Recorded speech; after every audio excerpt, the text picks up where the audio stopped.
Do you see it?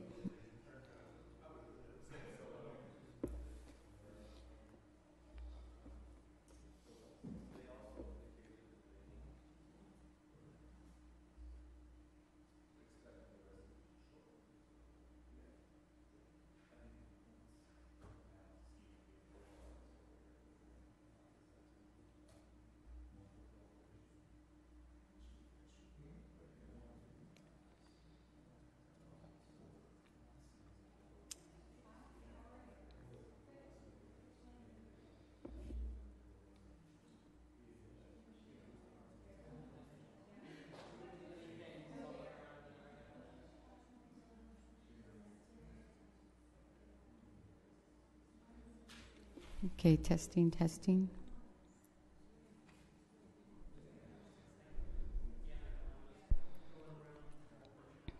Testing, testing. Testing, testing. You can't hear it?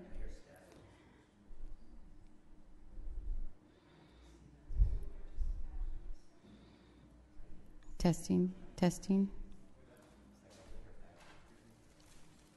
Testing, testing. Edgar, are you able to hear it?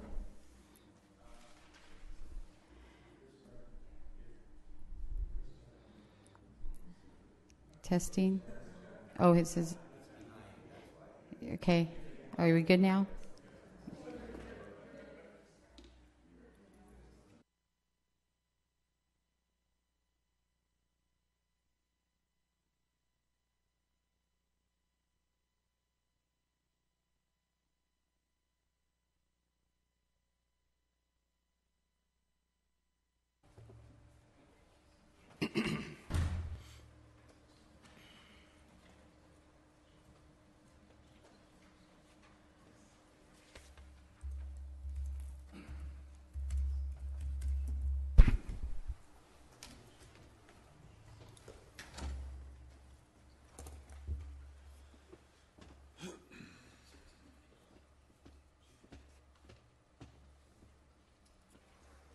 Places the bright shiny spaces. I know.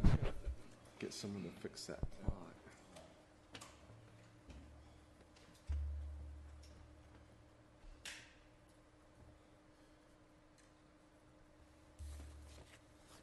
Look, at least no flags that swim. Exactly.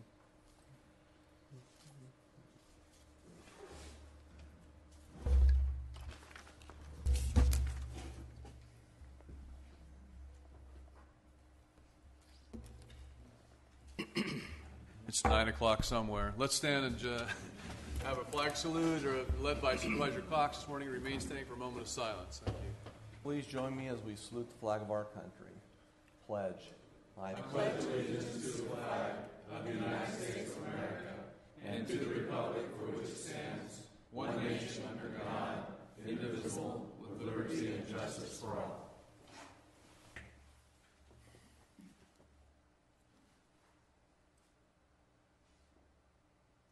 Thank you. Please be seated.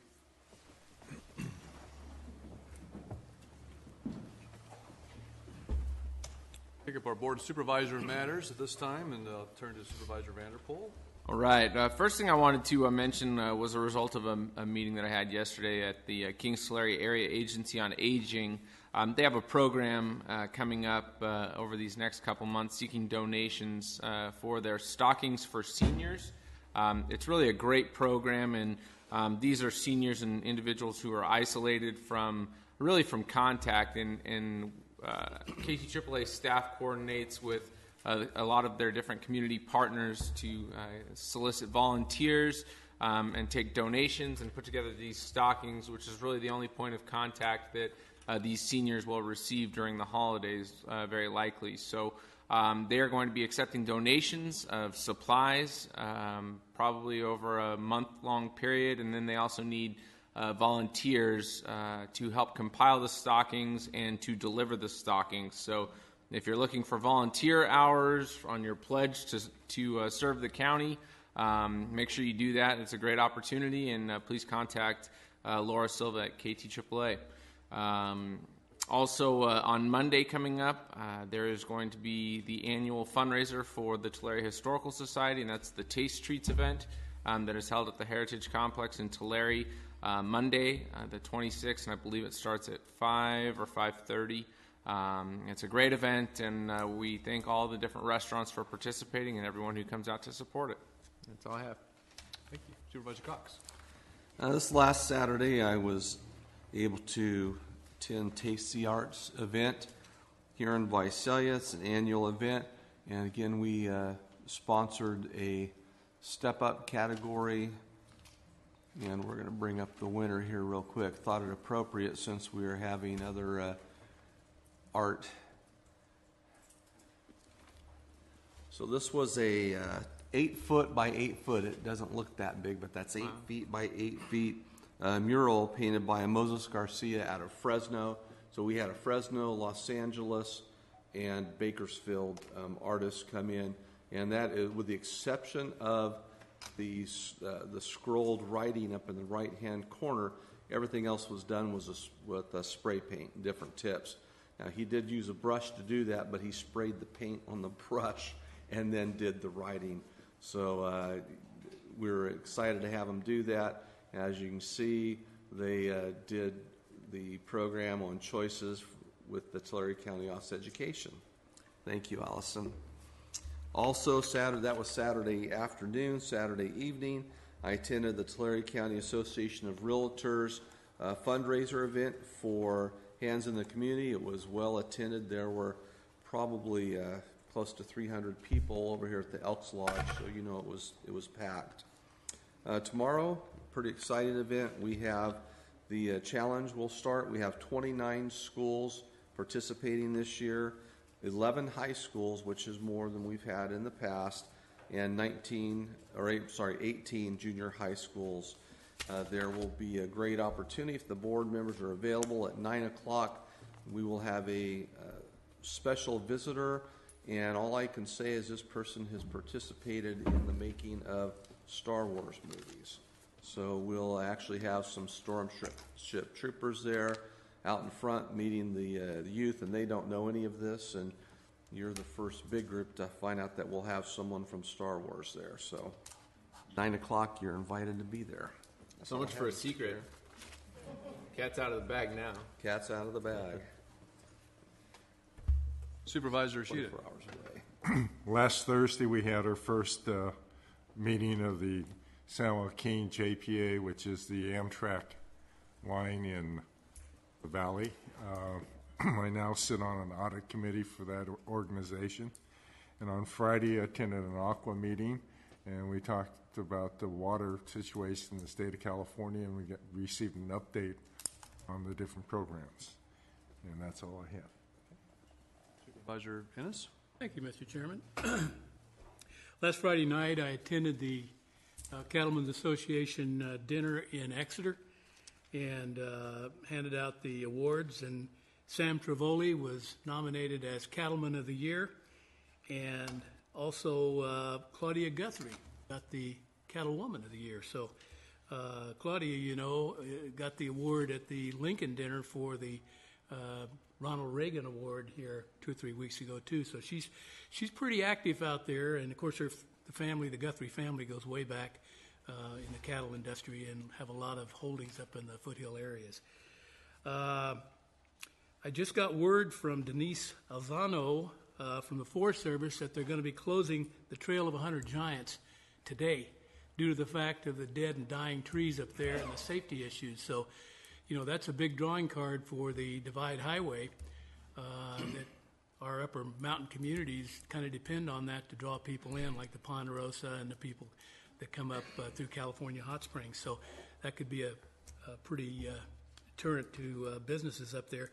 And tomorrow I'll be speaking at the Orange Belt Board of Realtors in Porterville and discussing the state of the county. So that's all I have. Thank you. Just a couple things to report. We had a special meeting of the San Joaquin Valley Insurance Authority last Thursday. The reason for the meeting was we had some cash flow issues in terms of paying our cost versus revenue coming in, and nothing seriously wrong with the authorities doing fine. But it turns out that when you make a reserve based upon a budget, and actual cash flow situations are not always the same. And so we're going to rectify that, make sure we have a closer connection between the two, and Fresno County is going to pay a little bit closer to the due dates, and we'll come up with a solution. And we're also looking at adjusting the rates for the Anthem HMO plan because their utilization rates are above what the budgeted amount was. But anyway, it was a good meeting, a lot of good discussion, and I think the results are going to be favorable for all. On the last Thursday, also, the Diamond Women's Club had its 120th anniversary celebration. It's the longest serving organization of that type in Dinuba Service Club. Darla was there from the library to receive they had a donation for the Library Foundation, which she received, and it was a good, nice event. The weather was a little bit iffy. It was supposed to be an outdoor event, so it was kind of indoor and outdoor and patio and everything, but it got done, and everybody had a great time. We have a meeting this afternoon of our ad hoc committee, the Retirement Advisory Committee, which involves Supervisor Cox and myself and members from the library, the Retirement Board. And so we will be discussing some issues going forward in terms of the rates that the county will be expected to pay and that sort of thing. That's all I have for today, and we will move on to the presentation of the 2015 Tulare County Digital Photography Contest Award winners. And Melissa Withnow from our PIO in Tulare County is here today to take over, and welcome, Melissa. Good morning, Chairman, Board, Mr. Spada, and Ms. Belslang.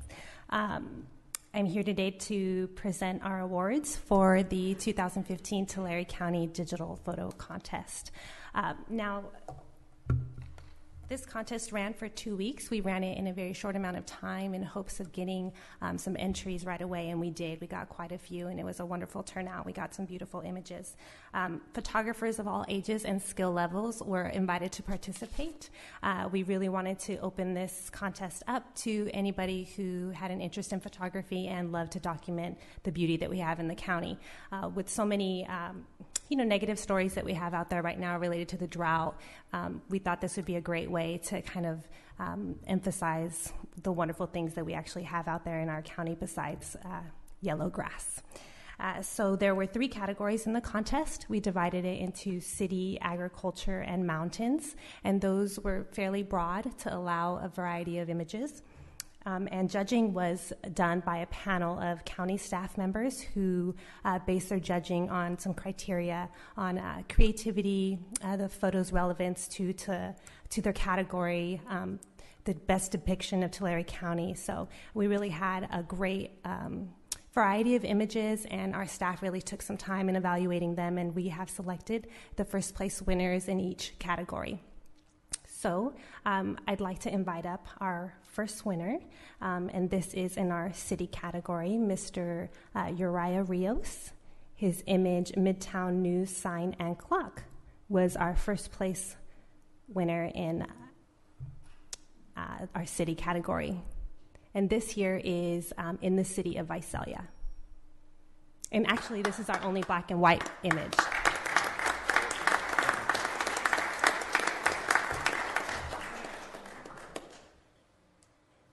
I'd like to invite Supervisor Cox to come down and present him with his certificate. He must have taken that right before they took it down. Yeah.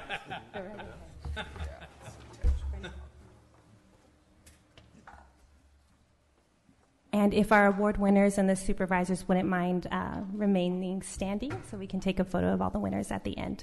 So congratulations, Mr. Rios.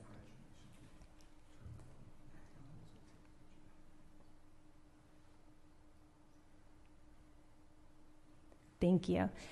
Now, for our agriculture category, our first place winner is Mr. Gary Kunkel with his image of an old barn. We welcome up Mr. Gary Kunkel to receive his certificate.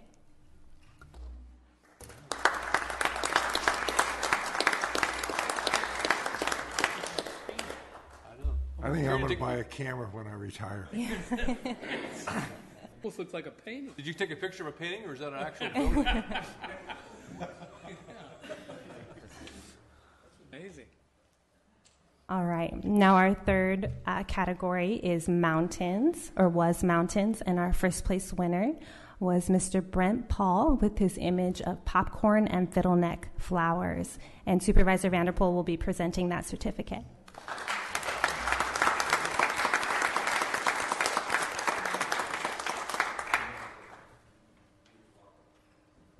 Now we do have a grand prize winner. And actually, this is being announced for the first time, so our three winners don't know which one of them it is. So we'd like to congratulate Mr. Brent Paul for being our grand prize winner for popcorn and fiddleneck.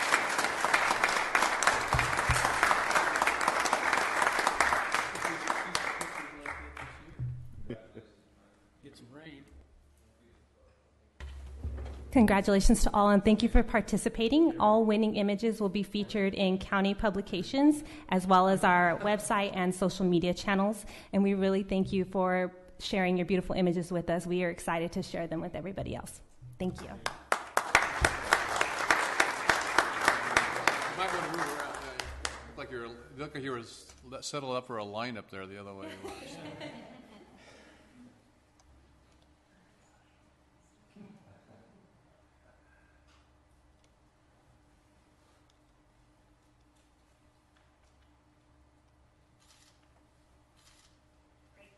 Thank you so much. Mr. Pauls, was that picture taken this year? That picture taken this year? It was taken this year, and actually Gary and I were out shooting together. You got the better picture. Congratulations. Actually, I'm that's just amazed how green it was. I don't remember ever got that green last year. I guess it did for a brief period. If you've been up in the mountains and looked at the way they look now, oh my goodness, it's like March or April. Yeah. Very good. Well, thank you for participating. Very nice. It's actually a funny story. I sent out the notifications to our winners, and Mr. Kunkel and Mr. Paul both emailed me. We actually shoot together, and so it was a wonderful little tidbit, nice little story. Well, that's great. You guys want to say anything while you're here? I mean, Gary, we don't retired ag commissioner. We don't get to talk to him too often. Well, I'd just like to say that I really appreciate the effort. I'd like to congratulate my fellow photographers. It's a fun thing to do. I hope you guys will do it again next year. And it's really fun getting back here. This is great. No budget hassles, nothing like that. We can arrange that. Anybody else want to say anything? Paul? Yeah, no, I would just like to thank the Board of Supervisors for the award presentation. I'd like to thank my wife. She's very tolerant of me going out and shooting as much as I do. She's Vice President of Lifestar Ambulance in Tulare. And I'd like to thank Gary. I've shot with Gary a lot, and I actually lead photo safaris, so this is something I'm out doing all the time. So I appreciate that they opened it up to professional photographers. Very good. Thank you so much. Uriah, would you like to say something? You're right. You're going to say, that's right. Now, Gary, I understand that the sign you've taken is now gone, and it's a tattoo parlor. Yeah, I was just privy to that right now too. I'm kind of sad that that happened, but I'm kind of happy that I was able to capture that moment just right then and there, because that's been there since I can remember, and I just loved going in there. Always, buying magazines, fooling around after school, doing that. But I'd like to thank you guys for the opportunity. This whole contest was awesome. Experience was amazing. I've been into photography for about maybe 7 years, but only the past 2 to 3 I've been really serious and buckled down with. So I just want to thank you guys for the opportunity and the privilege here. Thank you so much. And you make a good point, and that's one of the things about this is that barn picture that Gary took, that barn may fall down this year. The sign you took may be taken down. The photography is a way of capturing a time and a moment, and then holding it for posterity, because it's a dynamic world we live in, and things change. So, I love photography for that. Yeah, very good. Thank you so much. Thank you, guys. And Melissa, thank you very much for doing this. She did all this on her own initiative and had a good result, and I'm sure it'll just build from here. So, thank you all. Very good. You can leave or you can stay for the rest of the meeting, but whatever you want to do. Thanks for coming in. Gary said, I don't want to push my luck. All right, we're going to to take up our consent calendar, items 4 through 22. Are there any items which need to be handled separately or? Public comment. Okay. Public comment.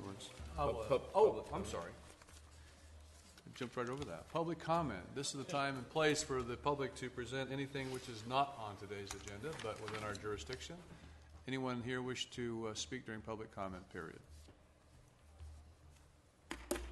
Seeing none, now we will move to our consent calendar. And items 4 through 22, any items that members want to handle separately? If not, entertain a motion.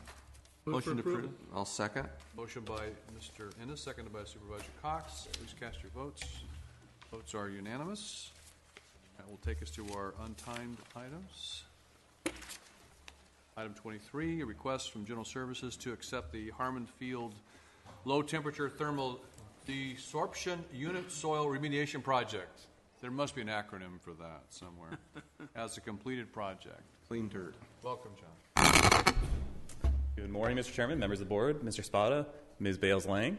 My name is John Hess with the County Administrative Office, General Services. In just a moment, Mark Van Fossen will be providing some information regarding the completion of the Harmon Field project, but before he does, I want to make a few quick notes. First, I'd like to note that Mark, as well as other staff in General Services, have done a fantastic job in marshaling this project to completion, and we're very happy that it is now complete. Regarding the project finances, I wanted to make a few quick notes. There was an interest-bearing trust fund that was established several years ago with about $5 million for this project. In addition to the construction contract today, which is in the amount of $4.4 million, the county also had contracts with laboratories, with project geologists, environmental engineers, and was also required to pay the DTSC, the California Department of Toxic Substances Control, a variety of payments. Therefore, at this time, it's projected that all of the monies that were set aside are going to be fully exhausted for the project, as well as the interest that accrued over time. If the county will continue to incur costs over the next few months for this project. So if there is money exhausted, we will, and if we exceed the amount of money that was set aside, we will have to probably use the undesignated major maintenance money in the capital projects fund. If there's a surplus, we would return to the board for direction as to how to utilize that surplus. Staff is currently preparing a financial analysis on that, which will be provided to the board at a later date. Finally, I'd also like to ask that the board amends one of the requests for this item. Currently, there's a payment amount that is in dispute between the prime contractor and a subcontractor via a stop notice. That amount will be withheld from the final payment pursuant to the stop notice, and both parties are aware of this and understand that process. So therefore, I'd like to request that item number 3, or request number 3 on this, be amended to indicate that the amount identified in that stop notice be withheld from the final payment and be paid upon resolution of that dispute between those two parties. Accordingly, the notice of completion will also be amended to reflect that. And so with that, I'd be happy to hand it over to Mark. Morning, Mark. Morning. As you said, my name is Mark Van Fossen, and I was assigned the project there for the Harmon Field remediation, capital projects coordinator with Tulare County. I'll give you a little bit of a brief background of the site there. Harmon Field was a former airport runway that was utilized by various crop dusters and mosquito abatement operations, and this has been in progress since the 1950s. Over the course of the time, the site became contaminated with various organochloride pesticides, including DDT and toxaphene, which became the project identifiers. Basically, those were the items that were the target constituents that were to be remediated, although there was other organic chloride pesticides included in the soil to be remediated. The Department of Toxic Substance Control, which is a division of the California Environmental Protection Agency, was the governing body over the project, and as and the cleanup is in response to a remedial action order that was provided by them. And also there was a remedial action plan that was approved in 2010, and also a design implementation plan that was approved in 2012, which was the basis for the remediation process. There was a baseline health risk assessment that was performed in 1992, and then an addendum that was completed in the year 2002. Based on these health risk assessments. The levels of DDT and toxaphene that would be acceptable for the remediation project were 10 parts per million for toxaphene and 70 parts per million for DDT. These levels of contamination was what would be acceptable for a future industrial commercial use for the site. So the site isn't cleaned up to perfectly clean, but it's cleaned up to a certain level, which is for that purpose. A little bit of a project overview. The project started in June of 2014, and there was basically three different processes that took place as a part of the remediation project. One being that there was soil that would be treated with a thermal desorption unit, which used heat to basically destroy the chemical compounds at a temperature of around 700 degrees Celsius. There was also a vault that was built on site. It's on the south end of the former runway. This vault contains the contamination that was in the asphalt, which actually isn't quite asphalt, was determined to be actually oiled sand. But it contains that, and then it contains also a little bit of concrete debris that was out there from maybe foundations from the former hangars and things like that. So those things are contained in the vault. And then the third item is that there are certain areas on the site where debris was excavated out of the soil, which may have included glass and plastic and metal, or various substances that weren't suitable for going through the desorption unit, or wasn't also allowed to be placed in the vault. There was approximately 5,300 cubic yards of oil sand and 60 cubic yards of concrete that were placed in the vault, which is located, like I said, on the south end of the runway. There's also 18,300 cubic yards of soil that was treated with the desorption unit, which 14,200 of that was what was originally estimated to be the original amount that would go through there, but there was additional excavations that needed to take place in order to reach the levels of contamination that were acceptable. Also, there was 200 cubic yards of debris that was excavated out of the soil, and it was hauled off-site to a waste management facility in Arlington, Oregon. Over the process of the project, there was 12 change orders that took place. The primary reason for these change orders was the initial excavations were estimated amounts. After the initial excavation took place, confirmation samples were taken to verify that the contamination levels were acceptable.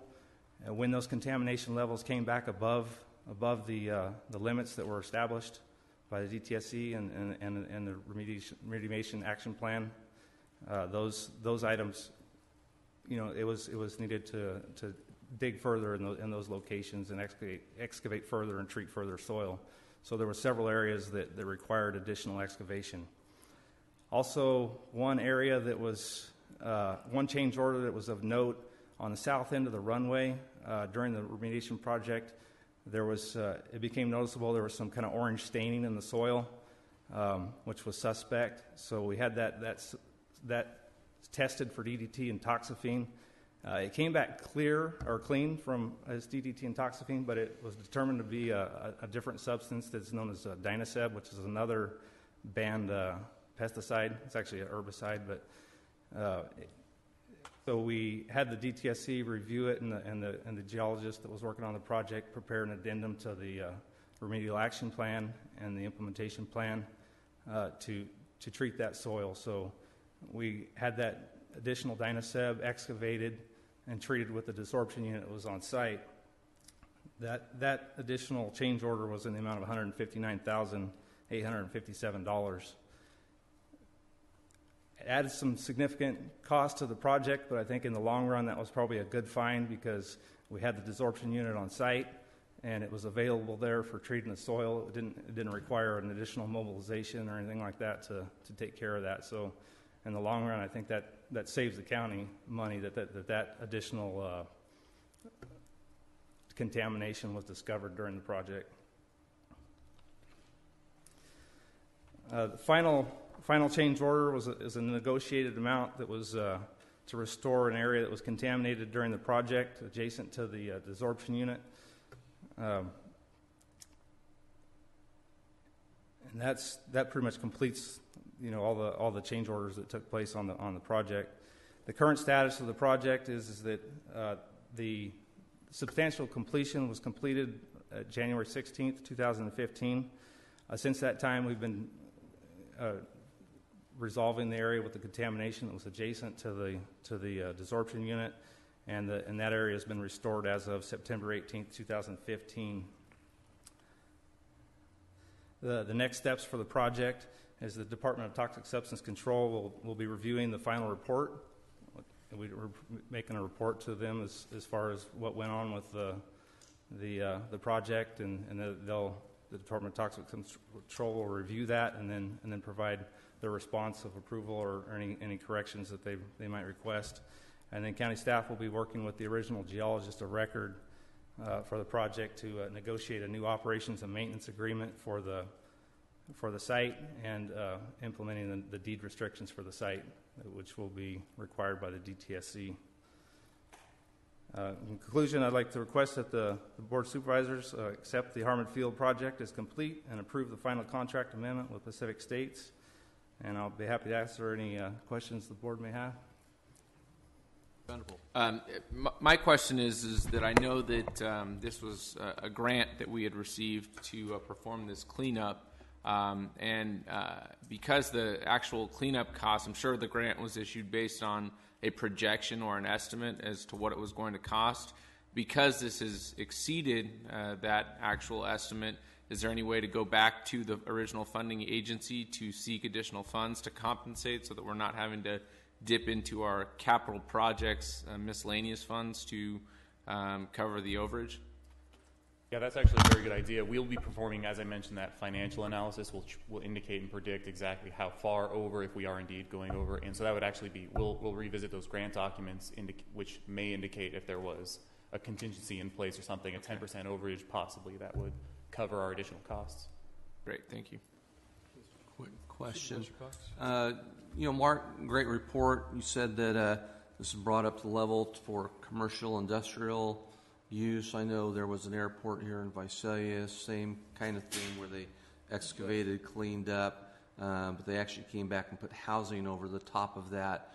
Would this have cost us double, triple to bring it up to that level? Because I remember the one, I know this took a long time because this has been here, predates Supervisor Worthley and myself probably combined, but I remember the Green Acres one here in Visalia took like maybe 15, 20 years before they were able to do that. It went through a different process. I mean, how much more would we have had to do to bring this up to housing level? Because I know there is water infrastructure and things of that nature in that area. It's my understanding that in the past that it was determined that expense was more than the county wanted to take on for the site. I don't know for sure exactly how much more those costs would have been. I do know that there's a little bit of play that's still going to be in effect there as far as in the negotiations that we have in the DTSC of just exactly how restricted the site's going to be and what the deed restrictions are going to end up being.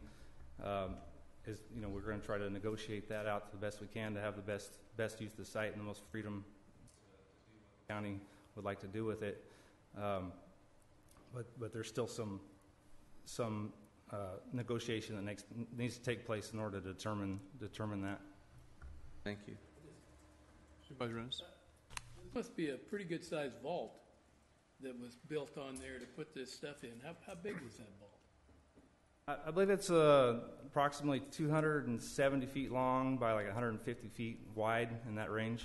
It goes below the surface, original grade surface about 6 feet, and then sticks up above ground about 6 feet. That includes the rock riprap that covers it, and there's also a layer of soil and a liner that goes over the top of it that has bentonite in it to prevent. Mm-hmm. Right. Mr. Yes, Mr. Chairman, members of the board. First of all, gentlemen, excellent report. Really appreciate your bringing this matter forward. If I might just add that your board may recall that a little over a year ago, we had a grant which was completed to do an economic development report for post cleanup. We will dust off that report and see what other opportunities are available, because that site, subject to deed restriction, could be a valuable asset in partnering with some economic developers.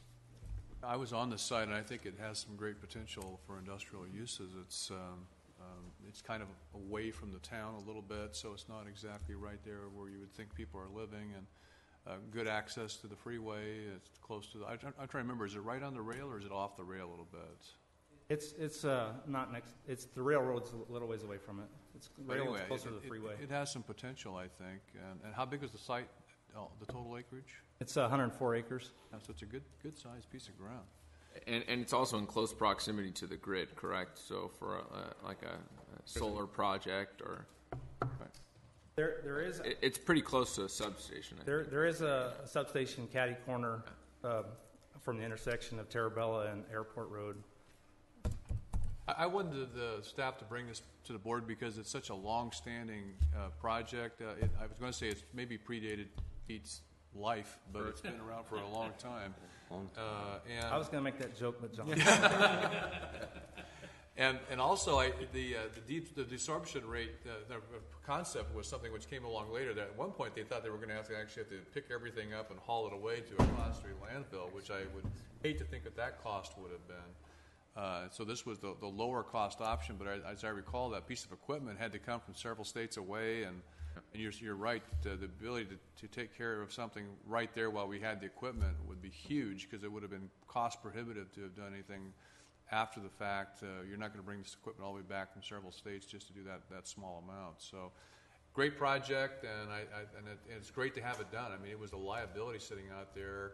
And again, it's kind of an unknown for the county in terms of what the costs are going to be. Because as you say, as you started excavating and you find there was more and more, again, the fact that the equipment was there to do the work and take advantage of that, it really worked out to everyone's advantage. So great project, and I think it was worthwhile to bring it back to the board for that little bit of a history lesson and what we have accomplished and what may be our future goals of this piece of property.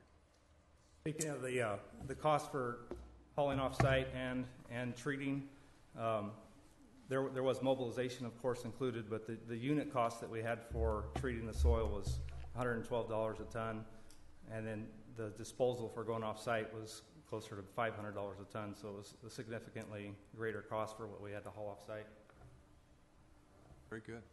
Okay, thank you, gentlemen. I need a motion then. Sure, a motion to approve. And that includes the That includes the modification to 3. Okay, we have a motion by Supervisor Cox, seconded by Supervisor Innes. Please cast your votes. Votes are unanimous. Thank you. That will take us to item number 24, a request from Solid Waste to provide direction staff as to which, if any, of the 3 proposed options should pursue regarding membership in the Consolidated Waste Management Authority, a joint powers authority. Morning, Bryce. Good morning. Bryce Howard, Director of Solid Waste. Yes, back in August, the Consolidated Waste Management Authority requested that each one of the cities or one of the representatives go back to their entities and find out where do we want to go with this. And basically the Consolidated Waste Management Authority, since I've been here for about 2 years, hasn't really had a real function, quite frankly. It had a function at one point in time, maybe 10, 15 years ago, to try and help us comply with new state regulations. And it primarily did that. It succeeded in doing that 50% goal. Now we have a new goal of 75%. We're a little short of that, but this agency and this group really won't help us get there. We are going to get there by putting our own programs together and not really working as a group in that sense. Since then, over the last, I'd say, 6 months, I've been struggling with personally trying to find sort of a vehicle to talk to the other 3 major cities about how to go forward with our solid waste program and how to make sure that program will go forward for the next 10 to 20 years in a real sort of consistent and sustainable economic way. We've got it bandaged for now for the next 2 to 3 years, but we really need something longer term. I thought this might be that vehicle. But after spending quite a bit of time there over the last 6 months and trying to talk to different members, it really is not that vehicle. City of Isaiah recognized that at the last board meeting, and they went to their city council. Their representative decided to address us, address the board, address Phil Cox, who's our member, and decided that they were going to pull out of this agency. So staff, working with Phil, have brought together 3 options for us, basically, to decide what we need to do to go forward. The overall health of the solid waste department is really robust right now. It's doing nicely. We're gaining a lot of cash for our reserves, for equipment, and for future cell construction. It's been a really nice turnaround. And that turnaround really has come because of the 3 big cities and for Pena's Disposal, Mid-Valley, cooperating with us to bring all the trash back into the system. So it's created a lot of additional revenues. Part of the issue with CWMA was that they were concerned that some of the programs we needed to support would not be supported by us, by the county and by other fees. So they started collecting fees from us to support programs like the Household Hazardous Waste Program and the C&D Recycling Program. With complete participation, we don't need that support anymore. Those programs are now self-supported and self-run by complete participation. So and even in that way, it's sort of outlived its usefulness. Our budget to them each year is around $100,000 a year. So we budgeted for this year about $100,000. They've got over $1 million in reserves they've been building up in case we needed that to run these programs, which we don't need anymore. That's going to be a net back to us about $440,000. That still needs to be worked out, and that's why there's 3 options here. I personally recommend option 1, which is to give direction Supervisor Cox to give them direction that we're willing to pull out and then work through how that mechanism works. But we did add another option in here in case you want to look at that, and that basically says as long as somebody else is a member, we'll be a member to make sure that the process of getting our money back, you might say, we're still participating. I'm not so sure how much we should worry about that, but also there was another concern that if there is a smaller city out there that needs this agency as a support mechanism to help them with things, should the county take on that leadership role and provide that or not? And I think that's side. Phil, do you have anything you'd like to add? Yeah, just one of the big concerns, the Household Hazardous Waste Program has been kind of up and down.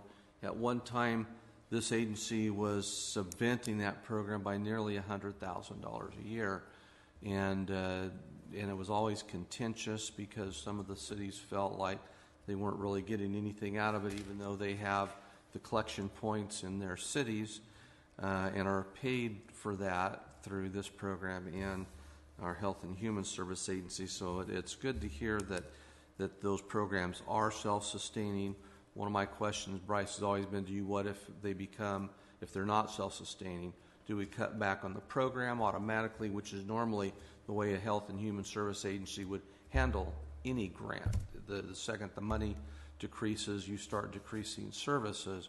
And this, the Household Hazardous Waste provides a valuable service where people can drop off their hazardous waste they have at their house, and it doesn't go into our landfill. My concern is you cut back on that service, and there's no revenue stream to subvent that fund and keep it whole, that the services get cut back and crap starts going back into the landfill. And then we start having issues like we had with the stuff that was put back in our landfills in the 60s. And we just talked about DDT and toxaphene and things like that. So we don't want to see that kind of stuff going into the landfill. So that's a concern, is to make sure that we are kept whole there. The $130,000 a year that will be coming back to the county is more than enough for us to do our own recycling program. I think probably better than what has been done through this organization. And then last but not least, I'd like to arm wrestle over the $440,000 coming back. So you say it goes back into the trust fund. I would like to look really intensely at that number and see exactly where the monies came from and see if there's any flexibility at all having your fund be in as good a health as it is now. Other than that, I support the dissolution, wholeheartedly. It's run its course. It's time to do something else. The loose ends do need to be tied up, though. There's probably final accounting functions that'll need to be performed, audits, things of that nature.